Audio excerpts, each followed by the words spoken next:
ഏതെങ്കിലും മതം സ്വന്തം അപ്പുറത്തുള്ളവന്റെ ജീവൻ എടുക്കാൻ പറയുന്നുണ്ടോ?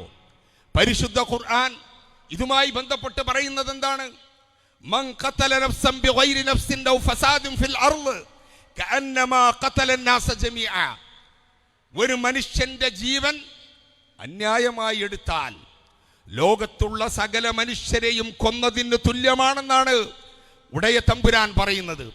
അപ്പുറത്തുള്ള മുസ്ലിമിന്റെ ജീവനല്ല, അപ്പുറത്തുള്ള ഹിന്ദുവിന്റെ ജീവനല്ല, ക്രിസ്ത്യാനിയുടെ ജീവനല്ല, ഏതെങ്കിലും ഒരു മനുഷ്യന്റെ ജീവൻ എടുത്താൽ.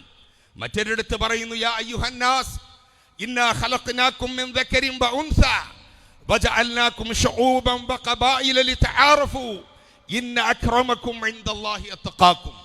പരിശുദ്ധ ഖുർആൻ യാ അയ്യുഹന്നാസ്, ഏ അൻവറേ എന്നല്ല, ഏ സുജാതെ എന്നല്ല, ഏ ജോർജ് അഗസ്റ്റിനെ എന്നല്ല, യാ അയ്യുഹന്നാസ്, ഏ മനുഷ്യരെ, ഇന്നാ ഖലഖനാകും മിൻ ദക്കരിൻ വഉൻസ, നിങ്ങളെ ഒരേ ആണിൽ നിന്നും ഒരേ പെണ്ണിൽ നിന്നുമാണ് സൃഷ്ടിച്ചത്.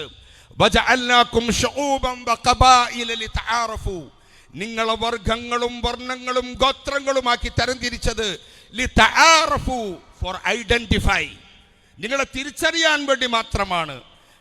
ദൈവത്തിന്റെ അടുക്കൽ ഏറ്റവും സ്വീകാര്യൻ ജീവിത വ്യവഹാരങ്ങളിൽ സൂക്ഷ്മത പുലർത്തുന്നവൻ മാത്രമാണെന്നാണ് പരിശുദ്ധ ഖുർആൻ പറയുന്നത്. ആ ഖുർആനിന്റെ ഉൾവഹിക്കുന്നവർക്ക് എങ്ങനെ, ആ ഖുർആനിനെ നെഞ്ചോട് ചേർക്കുന്നവർക്ക് എങ്ങനെ ഇങ്ങനെ ഒരു അപകടത്തെക്കുറിച്ച് ചിന്തിക്കാൻ കഴിയും?